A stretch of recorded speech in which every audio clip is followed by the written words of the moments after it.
Thrissur ഒല്ലൂരിലെ Christopher നഗറിൽ 45-കാരിയായ യുവതിയെ അയൽവാസി അതിക്രൂരമായി കുത്തിക്കൊലപ്പെടുത്തി. പുത്തൂർ വീട്ടിൽ സൗമ്യയാണ് മരിച്ചത്. സംഭവത്തിന് ശേഷം ഒളിച്ചു കടക്കാൻ ശ്രമിച്ച അയൽവാസിയായ അപ്പാടൻ തോമസിനെ ഒല്ലൂർ പോലീസ് കസ്റ്റഡിയിലെടുത്തു. ഇന്നലെ വൈകിട്ട് 6:30ഓടെയായിരുന്നു നാടിനെ നടുക്കിയ സംഭവം. വീട്ടിൽ വളർത്തുന്ന നായ റോഡിലേക്ക് ഇറങ്ങിയതിനെ തുടർന്ന് അതിനെ പിടിക്കാൻ പിന്നാലെ പോയതായിരുന്നു സൗമ്യ.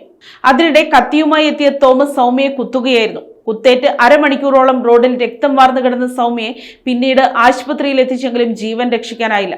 കൊലപാതകത്തിന് ശേഷം സമീപത്തെ ഒരു വീട്ടിലെ കിണറ്റിലിറങ്ങി ഒളിച്ച തോമസിനെ പോലീസ് നടത്തിയ തിരച്ചിലിനൊടുവിലാണ് കണ്ടെത്തിയത്. തുടർന്ന് അഗ്നിരക്ഷാ സേനയുടെ സഹായത്തോടെയാണ് ഇയാളെ കിണറ്റിൽ നിന്നും പുറത്തെടുത്തത്. അഞ്ചേരിയിൽ ഓട്ടോ ഡ്രൈവറാണ് പ്രതിയായ തോമസ്. ഇയാളിപ്പോൾ ആശുപത്രിയിൽ പോലീസ് നിരീക്ഷണത്തിലാണ്. വ്യക്തിവൈരാഗ്യമാണ് കൊലപാതകത്തിന് പിന്നിലെന്നാണ് പോലീസിന്റെ പ്രാഥമിക നിഗമനം.